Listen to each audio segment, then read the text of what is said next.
ನಮಸ್ತೆ, ನಾನು ನಿಮ್ಮ Pushpanjali. Welcome back to my channel.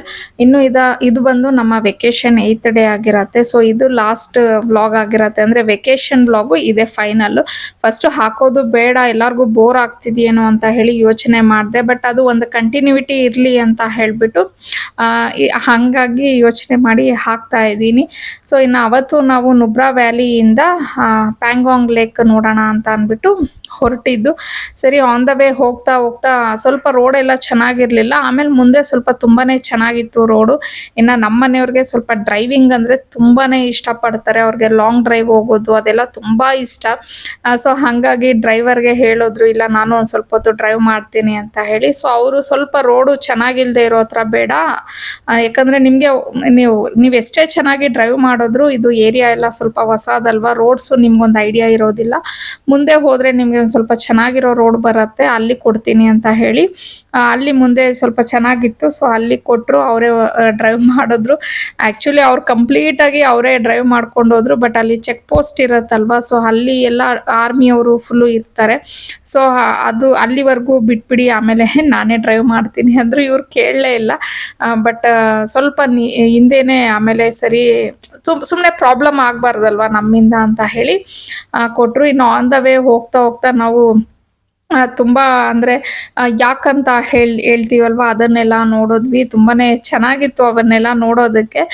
Because ನಮ್ಮ ಕಡೆ ನಾವು ಇಂಥವನ್ನೆಲ್ಲ ನೋಡೋದಿಲ್ಲ ಅಲ್ವಾ. ಸೊ ಹಾಗಾಗಿ ಮಕ್ಕಳು ತುಂಬಾ ಎಂಜಾಯ್ ಮಾಡಿದ್ರು. ಎಸ್ಪೆಷಲಿ ನಮ್ಮ ಹನಿಗೆ ಈ ಥರ ಎಲ್ಲ ಒಂದು ಹೊಸ ಹೊಸ ಅಡ್ವೆಂಚರಸ್ಸು ಮಾಡೋದಾಗಲಿ ಅದನ್ನೆಲ್ಲ ಹೊಸದಾಗಿ ಅಂದರೆ ನೋಡದೇ ಇರೋದನ್ನೆಲ್ಲ ಅವಳಿಗೆ ನೋಡಿದಾಗ ಅವಳು ತುಂಬಾ ಖುಷಿಪಟ್ಟು ಎಂಜಾಯ್ ಮಾಡ್ತಾಳೆ. ಬಟ್ ಪಾವನಿಗೆ ಸ್ವಲ್ಪ ಹೆಲ್ತ್ ಇಶ್ಯೂ ಆಗೋಗ್ಬಿಟ್ಟಿತ್ತು ಆವತ್ತು. ಹಾಗಾಗಿ ಅವಳು ಅಷ್ಟು ಆ್ಯಕ್ಟಿವ್ ಆಗಿ ಇರಲಿಲ್ಲ. ಫುಲ್ಲು ಅವಳಿಗೆ ಕೋಲ್ಡ್ ಆಗಿಬಿಟ್ಟು ಸ್ವಲ್ಪ ತಲೆಯೆಲ್ಲ ಭಾರ ಅಂತ ಹೇಳಿ ಅವಳು ಸ್ವಲ್ಪ ರೆಸ್ಟೇ ಮಾಡ್ತಿದ್ಲು ಕಾರಲ್ಲಿ.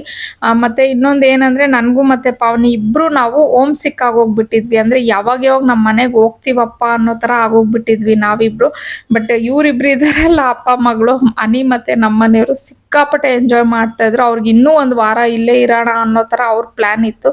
ಬಟ್ ನಾನು ಮತ್ತು ಪಾವನಿ ಇಬ್ಬರು, ಇಲ್ಲ ನಮ್ಮನ್ನು ಫಸ್ಟು ನೀವು ಇರೋಂಗಿದ್ರೆ ಇರಿ, ನಮಗೆ ಫ್ಲೈಟ್ ಬುಕ್ ಮಾಡಿಕೊಟ್ಬಿಡಿ, ನಾವಿಬ್ಬರು ಹೊರಟೋಗ್ತೀವಿ ಅಂತ ಹೇಳಿ ನಾವಿಬ್ಬರು ಇದು ಮಾಡ್ತಾ ಇದ್ವಿ.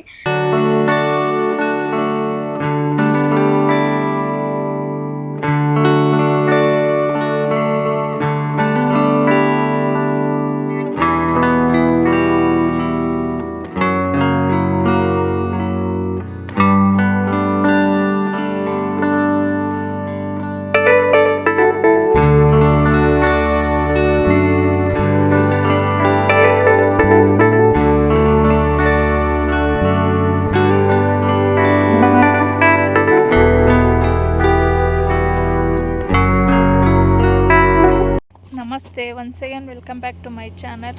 ಸೊ ಇವತ್ತು ನಾವು ಇಲ್ಲಿ ಪ್ಯಾಂಗಾಂಗ್ ಲೇಕ್ ಹತ್ರ ಇದ್ದೀವಿ. ಎಷ್ಟು ಚೆನ್ನಾಗಿದೆ ಲೇಕ್, ಫುಲ್ಲು ಬ್ಲೂ ಕಲರಲ್ಲಿ ಇದೆ ನೀರಂತೂ. ಇಲ್ಲಿ ಒಬ್ಬರನ್ನೂ ಕೆಳಗಡೆ ಎಲ್ಲ ಬಿಡೋದು ಆ ಥರ ಎಲ್ಲ ಏನೂ ಇಲ್ವಂತೆ. ಹಾಗಾಗಿನೇ ಎಷ್ಟು ನೀಟಾಗಿದೆ ಅಂದರೆ ಸ್ವಲ್ಪನೂ ನಮ್ಮ ಮನೆ ವಿಡಿಯೋ ಮಾಡ್ಕೊತಾ ಇದ್ದರೆ ಪಾಪ ಅವಳೇ ಇದರಲ್ಲೂ ನಾನು ಮಾತಾಡೋದೆಲ್ಲ ರೆಕಾರ್ಡ್ ಆಗಿಬಿಟ್ಟಿತ್ತು. ಸರಿ ನೋಡಿ, ಅಂದರೆ ನಾವು ಯೂಶ್ವಲಿ ಎಷ್ಟು ಗಲೀಜು ಮಾಡ್ತೀವೋ ಅಷ್ಟು ಗಲೀಜಾಗ್ತಾ ಇರುತ್ತೆ. ಬಟ್ ಇಲ್ಲಿ ಆರ್ಮಿಯವರೆಲ್ಲ ಪರ್ಮಿಷನ್ ಕೊಟ್ಟಿಲ್ವಂತೆ, ಹಾಗಾಗಿ ತುಂಬಾ ನೀಟಾಗಿದೆ ನೋಡೋದಕ್ಕೇ. ಮತ್ತು 3 ಮೂವಿ ಶೂಟ್ ಆಗಿತ್ತು, ನೋಡಿರ್ತೀರ ಅನ್ಕೋತೀನಿ. ಅದು ಅಲ್ಲಿ ಮುಂದೆ ಕಾಣಿಸ್ತಿದೆ, ದೂರದಲ್ಲಿದೆ, ಅಲ್ಲಿ ಕರ್ಕೊಂಡು ಹೋಗ್ತಾರಂತ.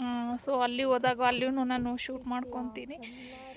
ಬಟ್ ನಿಜವಾಗ್ಲೂ ಹೇಳ್ತೀನಿ, ಇದನ್ನೆಲ್ಲ ನೋಡೋಕ್ಕೆ ಎಷ್ಟು ಪುಣ್ಯ ಮಾಡಿದ್ನೋ ಅನ್ನಿಸ್ಬಿಟ್ಟಿದೆ ನನಗೆ. ಯಾಕಂದರೆ ಫಸ್ಟು ನಮ್ಮ ಮನೆಯವರು ಈ ಥರ ಟ್ರಿಪ್ ಹಾಕ್ದಾಗ ಬೇಡ ಅಂತ ಹೇಳಿದವಳೆ ನಾನು, ಇವಾಗ ಬೇಡ ಹೋಗೋದು ಅಂತ.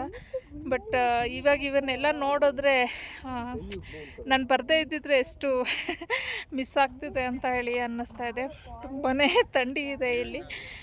ಹೋಟೆಲ್ಗೆ ಹೋಗಿದ ತಕ್ಷಣ ಫುಲ್ಲು ಸ್ವಲ್ಪ ಕವರ್ ಮಾಡ್ಕೊಬೇಕು. ಅದೇ ಇಲ್ಲಿ ವ್ಯೂ ಪಾಯಿಂಟು ಫೋಟೋಸ್ ಎಲ್ಲ ಏನಾದರೂ ಇದ್ದರೆ ತೊಗೊಳ್ಳಿ ಅಂತ ಹೇಳಿಬಿಟ್ಟು ನಿಲ್ಲಿಸಿದ್ರು. ಸರಿ, ಹಾಗೆ ಒಂದು ವ್ಲಾಗ್ ಮಾಡ್ಕೊಳ್ಳೋಣ ಅಂದ್ಬಿಟ್ಟು ಮಾಡ್ಕೊತಾ ಇದ್ದೀನಿ. ಮಕ್ಕಳು ನಿಂತ್ಕೊಂಡಿದ್ದಾರೆ ನೋಡಿಕೊಂಡು. ಬಟ್ ಸೀರಿಯಸ್ಲಿ ತುಂಬ ಚೆನ್ನಾಗಿದೆ. ಎಲ್ಲ ಫೋಟೋಸ್ ತೊಗೊಳ್ಳೋರೆಲ್ಲ ತೊಗೊತಿದ್ದಾರೆ ಸುಮಾರು ಕಡೆ. ಎಲ್ಲಿ 3 ಇಡಿಯಟ್ಸ್ ಅಲ್ಲಿ ಅಲ್ಲಿ ಹೋಗ್ತೀವಿ ತಾನೇ ಇವಾಗ ನಾವು. ಹಾಂ, ಅದೇ ಈಗ 3 ಇಡಿಯಟ್ಸ್ ಶೂಟ್ ಮಾಡಿದಾರಲ್ವ, ಅಲ್ಲೂ ಹೋಗ್ತೀವಿ. ಅಲ್ಲೂ ನಾನು ಕ್ಲೀನಾಗಿ ಶೂಟ್ ಮಾಡಿ ತೋರಿಸ್ತೀನಿ ಜಾಗ ನಮ್ಮ ಹತ್ರ.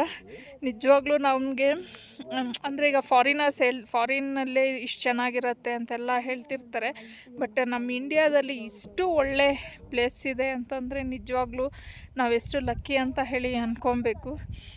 ಸೊ ಬೆಟರ್ ಫಾರಿನ್ ವಿಸಿಟ್ ಮಾಡೋಕ್ಕಿಂತ ಮುಂಚೆ ನಮ್ಮ ಇಂಡಿಯಾದಲ್ಲಿರುವಂಥ ಇಷ್ಟು ಒಳ್ಳೆ ಸೌಂದರ್ಯನ ನೋಡೋದು ಬೆಟರ್ ಅಂತ ಹೇಳಿ ಅನಿಸುತ್ತೆ. ಸೊ ಹನಿ ನಗ್ತಾ ಅವಳೆ, ಅಮ್ಮ ಏನೋ ಮಾತಾಡ್ತಿದ್ದಾರೆ ಅಂದ್ಬಿಟ್ಟು.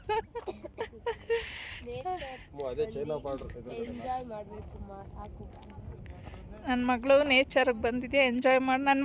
ನನ್ನ ವ್ಯೂವರ್ಸು ನೇಚರ್ನ ಎಂಜಾಯ್ ಮಾಡಬೇಕಲ್ವ, ಹಂಗಾಗಿ ಅವ್ರಿಗೂ ಸ್ವಲ್ಪ ತೋರಿಸ್ತಾ ಇದ್ದೆ. ನಿನ್ಗೇನು ಅನ್ನಿಸ್ತಿದೆ ಅನ್ನಿ ಹೇಳು ನಿನ್ನ ಎಕ್ಸ್ಪೀರಿಯನ್ಸ್.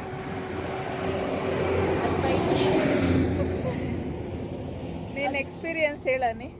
ಅದೃಷ್ಟ ಮಾಡಿರ್ಬೇಕು, ಜೋರಾಗಿ ಹೇಳು, ಕೇಳಿಸೋದು ಬೇಡವಾ? ಅದೃಷ್ಟ ಮಾಡಿರ್ಬೇಕು ಇದನ್ನ ನೋಡಿದಕ್ಕೆ. ಪ್ಯಾಂಗಾಂಗ್ ಲೇಕ್ ಬಂದು 147 ಕಿಲೋಮೀಟರ್ ಇದೆಯಂತೆ. ಸೊ ಆ ಕಡೆ ಬಾರ್ಡರ್ ಬಂದು ಚೈನಾ, ಈ ಕಡೆ ಬಂದು ನಮ್ಮ ಇಂಡಿಯಾ ಆಗಿರುತ್ತೆ. 70% ಇದು ಚೈನಾಗೆ ಸೇರಿದೆಯಂತೆ, 30% ಮಾತ್ರ ನಮ್ಮ ಇಂಡಿಯಾಗೆ ಸೇರಿರೋದು. ಸೊ ಇಲ್ಲಿ ಯಾವುದೇ ರೀತಿಯ ರೈಡಿಂಗ್ಸ್ ಅಂದರೆ ಬೋಟಲ್ಲಿ ಹೋಗೋದಾಗಿರ್ಬೋದು, ಆ ಥರ ವಾಟರ್ ಗೇಮ್ಸ್ ಏನೂ ಇಲ್ಲ. ಮೇ ಬಿ ಇಟ್ಟಿದ್ದಿದ್ರೆ ಇಷ್ಟು ನೀಟಾಗಿರ್ತಿರ್ಲಿಲ್ವೇನೋ, ಯಾಕಂದರೆ ಆರ್ಮಿಯವರು ಅದಕ್ಕೆಲ್ಲ ಏನೂ ಅಲೋ ಮಾಡಲ್ವಂತೆ. ಬಿಕಾಸ್ ಅದಕ್ಕೆಲ್ಲ ಅಲೋ ಮಾಡಿದ್ದೀವಿ ಅಂತಂದರೆ ಬೈ ಮಿಸ್ಟೇಕ್ ಆಗಿ ಚೈನಾ ಬಾರ್ಡರ್ ಆ ಕಡೆ ಕ್ರಾಸ್ ಆಗಿ ಹೋಗ್ಬಿಟ್ರೆ ಅದೆಲ್ಲ ತುಂಬಾನೇ ಪ್ರಾಬ್ಲಮ್ ಆಗುತ್ತೆ ಅಂತ ಹೇಳಿ ಅವರು ಅದನ್ನೆಲ್ಲ ಅಲೋ ಮಾಡಿಲ್ವಂತೆ. ಜಸ್ಟ್ ಆರ್ಮಿಯವರು ಮಾತ್ರ ಅವಾಗವಾಗ ಆ ಕಡೆ ಬಾರ್ಡರ್ವರೆಗೂ ಹೋಗ್ಬಿಟ್ಟು ಒಂದು ವಿಸಿಟ್ ಹಾಕ್ಕೊಂಡು ಬರೋದು, ಆ ಥರ ಮಾತ್ರ ಇದೆಯಂತೆ ಇಲ್ಲಿ. ತುಂಬ ಕೋಲ್ಡ್ ಇದೆ. ಪ್ಲಸ್ ಇಲ್ಲಿ ಏನಂತಂದರೆ ಸ್ವಲ್ಪ ನಮಗೆ ಹೆಲ್ತ್ ಇಶ್ಯೂಸು ಆಗೋಗ್ಬಿಡತ್ತೆ. ಅಂದರೆ ಯಾರಿಗಾದರೂ ಇಲ್ಲಿ ಸ್ವಲ್ಪ ವೀಸಿಂಗ್ ಪ್ರಾಬ್ಲಮ್ಸು ಅದೆಲ್ಲ ತೊಂದರೆ ಇರೋರು ನಿಜವಾಗ್ಲೂ ಈ ಕಡೆ ಬಂದಾಗ ತುಂಬಾನೇ ಅವ್ರಿಗೆ ಹೆಲ್ತ್ ಇಶ್ಯೂಸ್ ಆಗುತ್ತೆ. ಪ್ಲಸ್ ಯಾರೋ ಒಬ್ರಿಗೆ ನಾವೇನು ಉಳ್ಕೊಂಡಿದ್ವಿ ಕಾಟೇಜಲ್ಲಿ, ಅಲ್ಲಿ ಒಂದು ಲೇಡಿಗೆ ಆ ಪ್ರಾಬ್ಲಮ್ ಆಗಿ ಆಕ್ಸಿಜನ್ ಎಲ್ಲ ಹಾಕಿದ್ರು. ಅಂದರೆ ನಮಗೂ ಸಹ ಡ್ರೈವರ್ ಹೇಳಿದರು, ನಿಮ್ಗೆ ಏನಾದರೂ ಈ ಥರ ಉಸಿರಾಟ ತೊಂದರೆ ಏನಾದರೂ ಇದ್ದರೆ ಆಕ್ಸಿಜನ್ನ ಕ್ಯಾರಿ ಮಾಡಿ, ಅಲ್ಲಿ ನಿಮಗೆ ತುಂಬ ಪ್ರಾಬ್ಲಮ್ ಆಗುತ್ತೆ ಅಂತ ಹೇಳಿ. ಸಿಕ್ಕಾಪಟ್ಟೆ ಕೋಲ್ಡ್ ಇತ್ತು ಇಲ್ಲಿ ಮಾತ್ರ. ನಮ್ಮ ಮನೇಲಿ ಅವ್ರು 3 ಜನ ಓಕೆ, ಬಟ್ ನನಗೆ ತುಂಬ ಕೋಲ್ಡ್ ಆಯಿತು. ಓಲ್ ನೈಟ್ ನಾನು ನಿದ್ದೆನೇ ಮಾಡಲಿಲ್ಲ ಚಳಿಗೆ. ಮತ್ತು ನಮಗೆ ಹಾಟ್ ಬ್ಯಾಗ್ಸ್ ಅಂತ ಹೇಳಿಬಿಟ್ಟು ಅದೇ ಬಿಸಿ ನೀರನ್ನ ಕಾಯಿಸಿ ಕೊಟ್ಟಿದ್ರು, ಅದು ಹಾಕ್ಕೊಂಡ್ಮೇಲೆ ಒಂಚೂರು ನನಗೆ ಬೆಟರ್ ಅಂತ ಹೇಳಿ ಅನ್ನಿಸ್ತು. ಬಿಕಾಸ್ ಅಲ್ಲಿ ಬೆಡ್ ಎಲ್ಲ ಏನು ಬೆಡ್ ಸ್ಪ್ರೆಡ್ ಆಗಿರ್ಬೋದು, ಬೆಡ್ ಆಗಿರ್ಬೋದು, ಮತ್ತು ಅವರು ನಮಗೆ ರಗ್ಸ್ ಅಂತ ಕೊಟ್ಟಿರ್ತಾರಲ್ವ ಹೊಚ್ಕೊಳ್ಳೋಕೆ, ಇವನ್ ಅದು ಅಷ್ಟೇ ಸಿಕ್ಕಾಪಟ್ಟೆ ಕೋಲ್ಡ್ ಇತ್ತು. ಸೊ ಹಾಗಾಗಿ ನನಗೆ ಸ್ವಲ್ಪ ಪ್ರಾಬ್ಲಮ್ಮೇ ಆಯಿತು ಅಲ್ಲಿ. ಯಾವಾಗ ರಿಟರ್ನ್ ಹೋಗ್ಬಿಡೋಣ ಅನ್ನಿಸ್ತಿತ್ತು. ಬಟ್ ನೋಡೋಕ್ಕೆ ತುಂಬ ಚೆನ್ನಾಗಿತ್ತು, ಆದರೆ ಹೆವಿ ಕೋಲ್ಡು ತಡ್ಕೊಳ್ಳೋಕ್ಕೆ ತುಂಬಾ ಕಷ್ಟ ಆಗ್ತಿತ್ತು.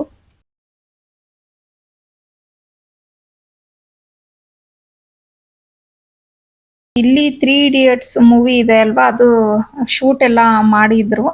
ಹಾಗಾಗಿ ಅದಕ್ಕೆ ಯೂಸ್ ಮಾಡಿರೋವಂಥ ಕೆಲವೊಂದು ಐಟಮ್ಸನ್ನೆಲ್ಲ ಇಲ್ಲಿ ಇಟ್ಟಿದ್ರು. ಅಂದರೆ ಫೋಟೋಸ್ ತೊಗೊಳ್ಳೋರೆಲ್ಲ ತೊಗೋಬೋದು ಅಂದ್ಬಿಟ್ಟು ಒಂದು ಫೋಟೋಗೆ 50 ರೂಪಾಯಿನೋ 100 ರೂಪಾಯಿನೋ ಎಷ್ಟೋ ಚಾರ್ಜ್ ಮಾಡ್ತಾ ಇದ್ರು.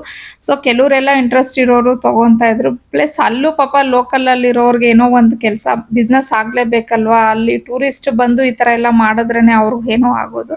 ಸೊ ನಾವೆಲ್ಲ ಏನೂ ತೊಗೊಳ್ಲಿಲ್ಲ, ನಾವು ನಾರ್ಮಲ್ ಪಿಕ್ಚರ್ಸನ್ನು ತೊಗೊಂಡು ಬಂದ್ವಿ. ಬಿಕಾಸ್ ಅಲ್ಲಿ ಅಂದರೆ ಒಬ್ರಾದ್ಮೇಲೆ ಸುಮ್ಮನೆ ವೆಯ್ಟ್ ಮಾಡೋ ಥರ ಇತ್ತು. ಯಾಕೆ ಅಂತ ಹೇಳಿ ನಾವೇನು ಜಾಸ್ತಿ, ಅಂದರೆ ನನಗೂ ಬೇರೆ ಸಿಕ್ಕಾಪಟ್ಟೆ ಕೋಲ್ಡ್ ಆಗಿತ್ತು.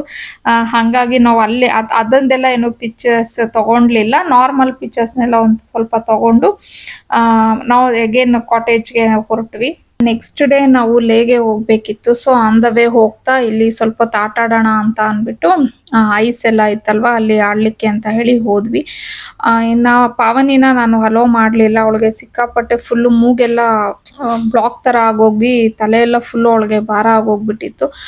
ಹಾಗಾಗಿ ಅವಳನ್ನ ಬೇಡ ಅಂದ್ಬಿಟ್ಟು ನಾವು ಕಾರಲ್ಲೇ ಅವಳಿಗೆ ಟ್ಯಾಬ್ಲೆಟ್ ಕೊಟ್ಬಿಟ್ಟು ಕಾರಲ್ಲೇ ಇರೋಕ್ಕೆ ಹೇಳಿದ್ವಿ. ಪ್ಲಸ್ ನನಗೂ ಏನು ಅಷ್ಟು ಇಂಟ್ರೆಸ್ಟ್ ಇರಲಿಲ್ಲ, ಆದರೂ ಜಸ್ಟ್ 1-2 ಪಿಕ್ಸ್ ಆದರೂ ತಗೊಳ್ಳಿವಂತೆ ಬಾ ಅಂತ ಹೇಳಿ ಅಲ್ಲಿ ಕರ್ಕೊಂಡು ಹೋದರು. ಸೊ ನಾನು ಜಾಸ್ತಿ ಹೊತ್ತಿರಲಿಲ್ಲ, ಜಸ್ಟ್ ಒಂದೆರಡು ಪಿಕ್ಚರ್ಸ್ನ ತೊಗೊಂಡ್ಬಿಟ್ಟು ನನಗೆ ಪಾವನಿದೆ ಯೋಚನೆ ಇತ್ತು. ಬಿಕಾಸ್ ನಾವೆಲ್ಲೇ ಹೋಗಲಿ ಏನೇ ಆಗಲಿ ಮಕ್ಕಳು ಚಿಕ್ಕವರಿರಲಿ ದೊಡ್ಡವರಿರಲಿ ಒಂದು ತಾಯಿಗೆ ಫಸ್ಟ್ ಮಕ್ಕಳ ಬಗ್ಗೆನೇ ಯೋಚನೆ ಇರತ್ತೆ.